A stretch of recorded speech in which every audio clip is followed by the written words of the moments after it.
Hey, welcome back, everybody, and thank you so much for joining us here on YouTube for another, pardon me, Wine Wednesday, even though it's Thursday.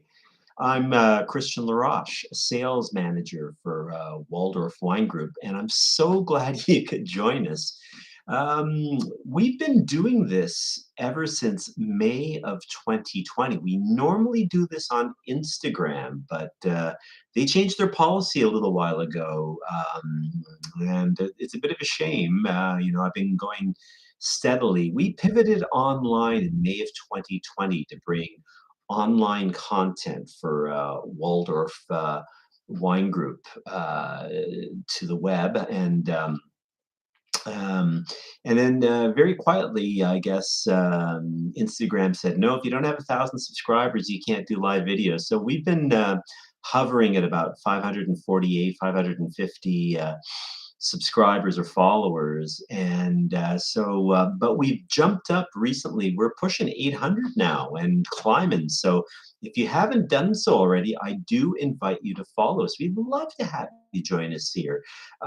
Wine Wednesday, basically, it's a clearinghouse of all things for Waldorf Wine Group. For those of you not familiar with us, Waldorf Wine Group, we're a small family-owned wine importing company bringing in European wines to British Columbia and Alberta since 1993.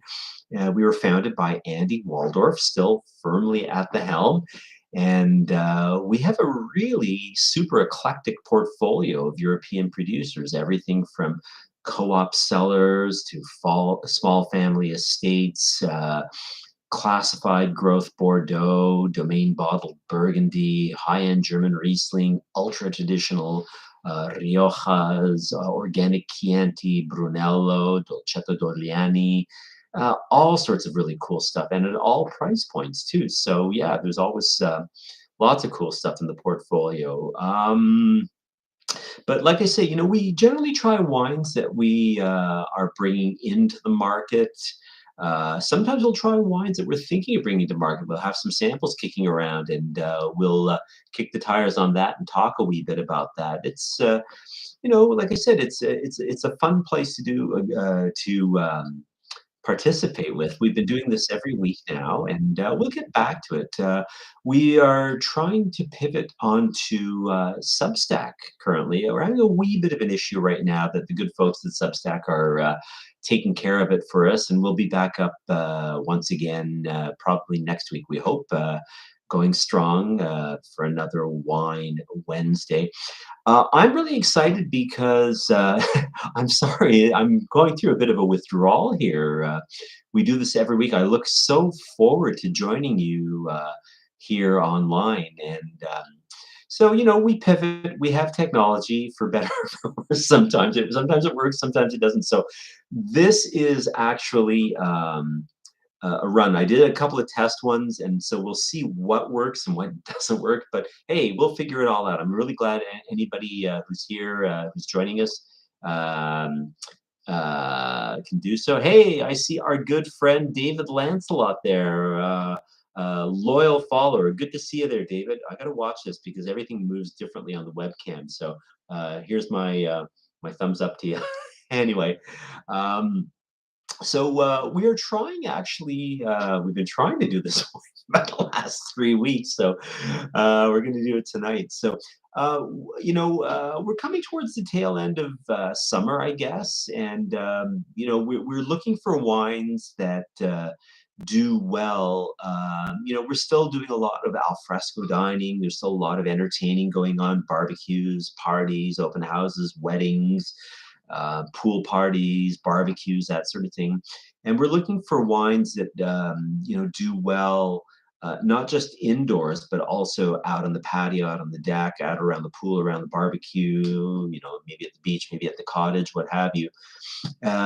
Easy drinking wines that are crowd pleasers. And my camera is I'm a little bit off because my camera is a little bit it's just the one camera facing me.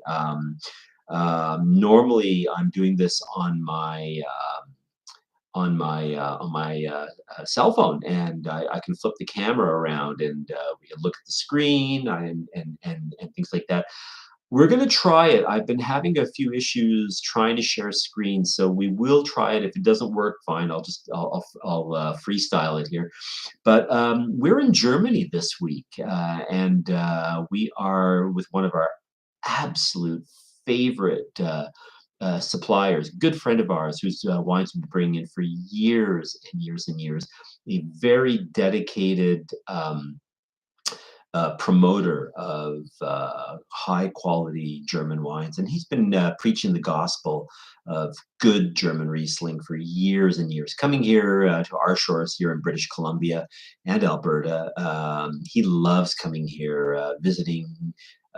Eating, drinking, seeing what's going on, and super humble man with the whip smart, very learned, but also very transparent. We're talking about our good friend Johannes Selbach from Selbach Oster Winery in the Mosel region of Germany. Now, this is an old family estate. Johannes and his wife Barbara and their son Sebastian are running the show these days, and they trace their roots going back to at least 1600, and they're based in the town of Zeltingen in the Middle Mosel, sort of halfway between Koblenz and Trier. Now we're going to try to bring that up a little bit later, and if doesn't work, well, I can show you here, maybe on the map. I don't know if this will work, but we are in south west Germany, kind of down here along the border with Luxembourg in the middle Mosel here between, as I say, Koblenz and Trier. Hard to see, but we'll pull that up a wee bit later if we can. But as mentioned, small family estate, long history, bring us fantastic wines and supporting them super well here in the market. This is a bit of a wrinkle. This is a different operation. I'm going to explain it a wee bit. Whenever you see the name Selbach, the family name, the full name for our purposes is actually Selbach hyphen Oster. That whenever you see the double-barreled name, that is the estate. So all estate-grown fruit.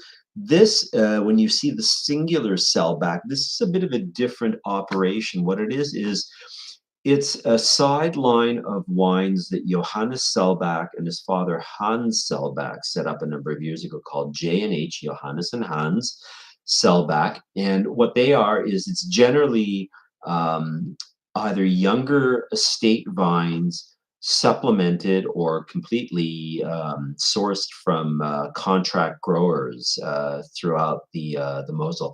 And what these are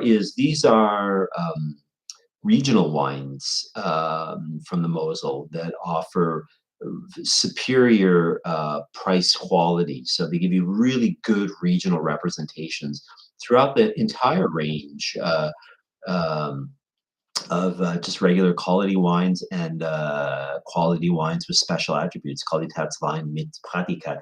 We love wines like these. This wine is currently available in British Columbia and Alberta in British Columbia at least, as a restricted speculative product. That means that this wine is not available at BCLDB stores. Sorry, I'm getting used to it. It's a little bit backwards, the camera for me, so bear with me, please. This is not available at BCLDB stores. This is only available at private wine shops and restaurants. And what this is basically, it's a textbook representation of steep sloped Mosel off dry Riesling. So what this is it's a wine that generally clocks in somewhere around 10.5, 11% alcohol. So they've harvested the grapes, they allow the alcoholic fermentation to take place, The yeast feeds on the sugars and converts the sugars into alcohol. And they stop the fermentation, they arrest the fermentation a wee bit early. And so they still trap just a small amount of residual sugar in the wine. So the wine is generally sort of in the neighborhood of anywhere between, say, 15 to 20 grams per liter of residual sugar. So generally, sweetness, we perceive it on the tip of our tongue. So when you try this wine, you'll notice the sweetness on the tip of your tongue. And as the wine passes through across your mid palate, and then the acidity kicks in afterwards to cleanse the palate. The wine might seem a little bit fruity up front. A lot of people will always make the point saying, "Oh, German wine, German Riesling, it's so fruity, it's so sweet." But it's sort of a yin yang sort of thing too. Yes, the way we describe it is we tell people you think of it this way: you don't eat green strawberries, you eat red strawberries. So it's the difference between unripe fruit and ripe fruit. So we're not going for, yes, you can make German Rieslings in a super ripe, luscious dessert style, but this is not what this is. This is an off dry style. So there's just a little kiss of residual sugar. Like I say, you'll taste it on the tip of your tongue. When you have it with food as well, too, that will also help to dry the wine down too. Whenever we do wine tastings, we always tell people, try the wine first without food, then have it with the food. You'll notice the difference. And the other thing too is once you swallow, that acidity kicks in, and we call it a liquid sorbet because what it does is it really refreshes the palate. This is a really, really unique area as well in the Mosel. Mostly because it's an ancient seabed. We get these incredibly steep vineyards. Um, you know what? I don't know if I'll try to pull it up in a moment, but if it doesn't work, this will give you an idea. Here's, whoopsie, Mr. Selbach in his vineyard, and gives you an idea. Whoopsie, if I can get it into shot, just how steep some of those vineyards are. Sorry, it's not coming across very, very well, but best we've got today. And here's another shot of Mr. Selbach as well, up in his vineyards. But you can see you cannot get a tractor in there. This has to all be worked by hand. But it's this river valley in the middle Mosel, as mentioned. So this is an ancient seabed. It is 400 million years old. And the secret ingredient in that region is this. This is blue Devonian slate. It's a very brittle, poor soil that basically it's a heat trap. What it does is, you have these incredibly steep vineyards that have to all be worked by hand. So we're in a cool continental climate. This is a cool climate region, but all the vineyards here are facing basically, with the southern aspect, and so they get all the sun of the day. But also the Mosel River is going by. So what happens is the sun reflects off of the river. The slate basically acts as a heat sink, and it traps the heat of the sun. And then when the sun goes down, this maintains heat and helps ripen fruit as well afterwards. But the other thing that this does too is it's a very poor brittle soil. What happens is when it rains, it also prevents the water from going into the subsoil or into the soil itself. So what it does is it actually forces the Riesling vines to dig down deep, deep, deep, deep, deep down into the subsoil, looking for water. And as it goes through there, it's picking up nutrients and it's picking up all that minerality. So it's a little bit of a microbiome, that vineyard, and you really, really taste the wine. We talk about terroir. Well, the Mosel is one of the absolute definitions of terroir. You really taste what's going on, that stony minerality coming through, and that really crunchy acidity that holds it all together. And I love these wines because they're very delicate, elegant wines, and they're a total example of what we like to call low alcohol but full flavor. And we often do tastings, and these wines, I like to call them dangerously drinkable because they're very, very light and easy drinking. We love these wines because they're the sort of wines, especially now, warmer weather, if you're outdoors, who wants a big, high octane, 14, 15, 16% alcohol, big, oaky, fruit bomb monster that you get tired of drinking after a couple of sips? You can drink a glass or two or a little bit more of something like this. That's why wines like this are so popular as a buy the glass option. We go to restaurants an awful lot of the time and say, look, this is good for your customers because they can have a couple of glasses. They won't get loopy doopy. It's good for your bottom line as a restaurant, trying to do business. But, lots of flavor, lower alcohol. Um, people can have a glass or two of wine and it just won't hit them over the head like a booze bomb. Um, but yeah, and that's what makes these wines so versatile as well. They're very refreshing. You can have them before a meal or a party. You can have them with food or without food. The thing too is these wines, like I say, they are not bone dry, but they're not dessert sweet. So they have lots of fruit. They're very easy to drink on their own. And they go with a lot of different cuisines. We're lucky here in British Columbia because we've got such a melting pot of different cuisines. And Mosel Riesling, good Mosel Riesling, goes with so many different things. I mean, I'm thinking sushi and dumplings and spicy, Szechuan, Thai, what have you. Pulled pork, barbecue, fish tacos, lots. The sky's the limit. You can do whatever you want, or with nothing, just sitting and sipping on its own, or with nachos, charcuterie and cheese, pizza, what have you. But yeah, as mentioned, this wine, we've been bringing it in for a number of years now. This is actually the half dry version.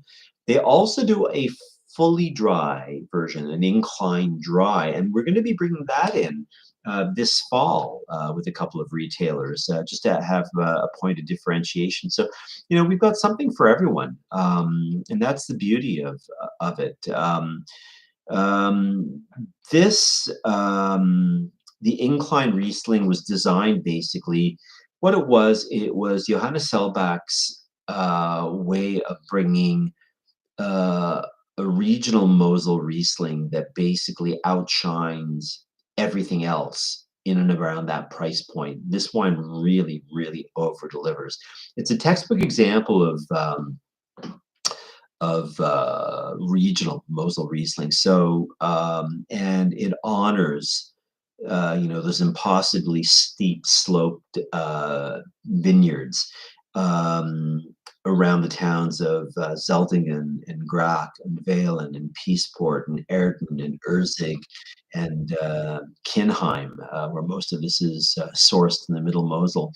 This wine is it's vinified in stainless steel, and like I said, they stop the fermentation, the alcoholic fermentation, a little bit early, just to keep a little bit of residual sugar in the wine. So we're normally hovering anywhere between 15, 17, 18 grams per liter residual sugar.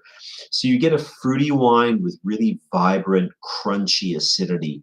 Really, lots of clarity, lots of precision. And again, lower alcohol. We're talking about 10 and a half, 11%. And you get really that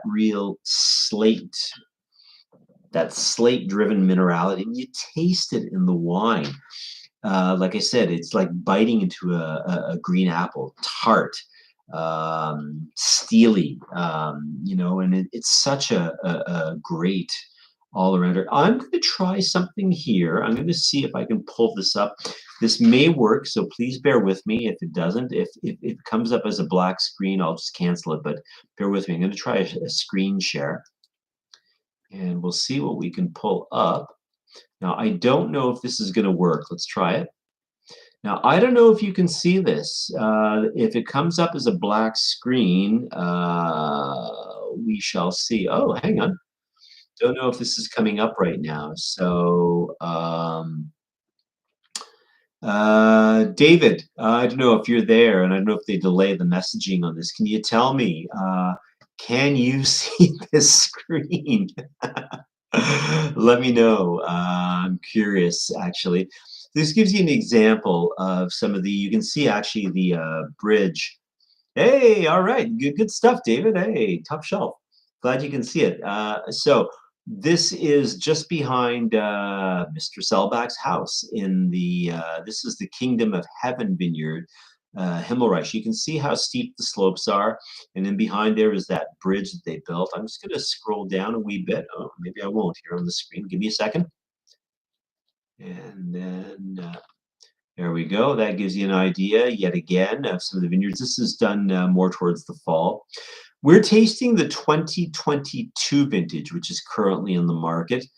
And 2022 was a little bit of an odd year because it was a warm vintage, much in line with like 2018, 2019, 2020.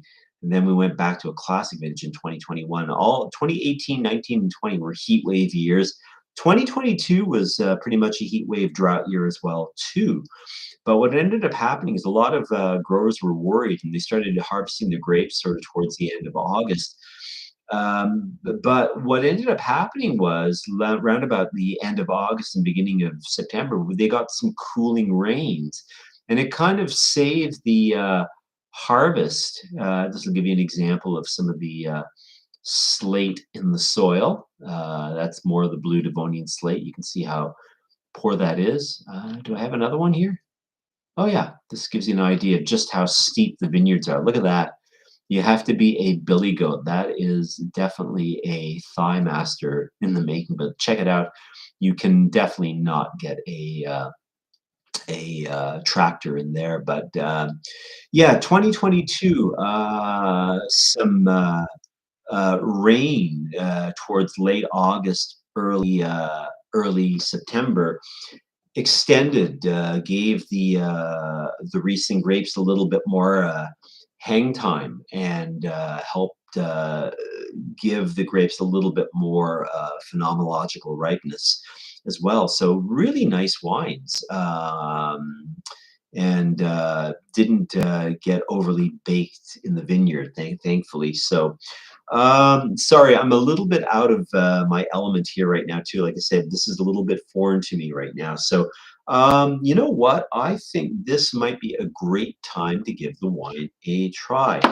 As mentioned, this wine is currently available around the province. Private wine shops and restaurants. I picked up my sample at Marquee Wine Cellars. I know that Cole Harbour just brought some in. Legacy Liquor Stores got some. A bunch of people on Vancouver Island and up in the Okanagan as well too. So yeah, if you feel so inclined, sorry, couldn't resist. Grab yourself a bottle and give it a try. Hey, probably a good time to give the wine a try. This is a high acid, lower alcohol wine. It's one of those wines that I would recommend. Again, we tend to drink our white wines too cold, our red wines too warm. 15-20 minute rule before dinner, white wine out of the fridge, red wine in the fridge. Depends too, though. If you get into the heat of the day and or you get a torrid evening and things like that too, the wine's always going to come back up to temperature. So it's probably better to have it a little on the cool side and let it come up rather than bring it at the right temperature and then it warms up and gets a little bit hot and soupy. But because this is a high acid wine, the nice thing is it will not get syrupy. So check it out. We have a pale straw, as you'd expect with a very young Mosel Riesling. Let's give it a swirl and a sniff. Woo! Okay, Middle Mosel Riesling. We're getting a lot of that telltale red apple skin, maybe a little bit of lime, maybe just a little touch of baking spice, like a little bit of a nutmeg note going on in there, but really too, it makes my mouth water right away. Ooh, yeah, let's give the wine a swirl and a taste.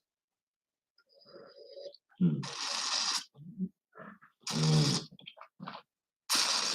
mm, mm. Snap. Wow. You get that little hint of fruit, ripe fruit sweetness, not dessert sweetness, just a little kiss of residual sugar on the tip of the tongue.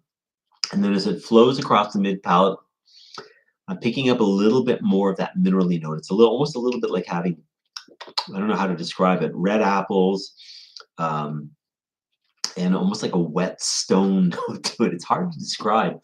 But then that acidity kicks in and really feel it on the side of my mouth, but juicy, crunchy acidity. This is a very, very vibrant wine. Again, low alcohol, full flavor, a lot going on. I'm gonna have another sip if I may. Mm, mm, mm, mm. Snap. I love it. Again, too, it's really got, like I said, that apple skin note to it. Tart and juicy. This is such a good wine, especially on a hot day. It's such a crowd pleaser. If I had a bunch of people over and we're just sitting and sipping charcuterie, finger foods, dips, salads, what have you, just pop out some, off-dry German Riesling, and you'd be surprised at how quickly the bottles empty. Total crowd pleaser. A lot of people might say that they don't like it, but you'd be surprised at just how much people enjoy wines like this.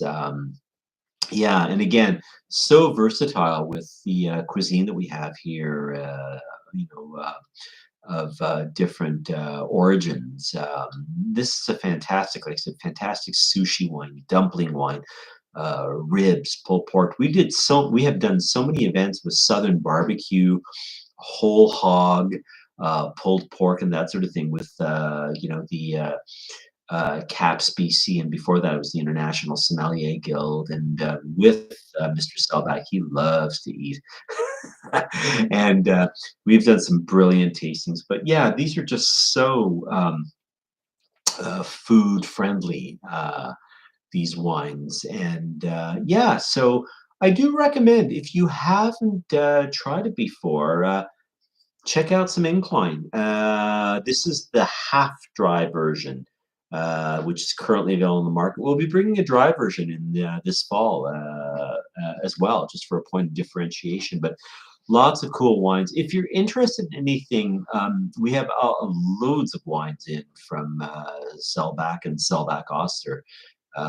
We do some Pinot Gris. We've got some estate Riesling dry. We've got some estate Riesling um, Pinot Noir. We've got some sparkling wine. We've got some Pinot Blanc, Weissburgunder at the BCLDB. We've got some Zeltinger, Himmelreich, Cabinet, Halbtrocken at the BCLDB. Lots of cool wines and lots of other great German wines and others too. If you're interested in anything, drop me a line. You can DM me or drop me an email at christian@waldorfwine.com. Look for that in the title here on YouTube. And that's Christian, Christian at waldorfwine.com. Um, yeah, I think that's going to be about it for this week. I don't have an awful lot to add to it. I'm sorry, I'm a little bit out of sorts here. This is just a little bit of a different environment for me. We're working hard. We're going to try get back up either on Substack. If you have not yet followed us on Instagram, we're about 800 followers and growing. So we may go back there. Who knows? But hey, technology offers us lots of options if they work. Once they work, I should say. But thank you to the good folks of Substack for trying to help us out here. Love to have you join us here. I'm not sure what we're going to do next week. If this works, we'll keep doing it. If not, maybe I will write something. Yeah, hey, what a concept, written word. I've got lots to write about. Anyway, I'm Christian, and I'm so glad you could join us here for another Wine Wednesday, albeit on Thursday this week. David Lancelot, I am so pleased to see you. Thank you so much. You're a star. You've been following us for a long time, and does my heart good to see you here, man. Really appreciate your company. So thanks very much. Take care, everybody. Have a great week, and we'll see you next week. Take care. Bye for now.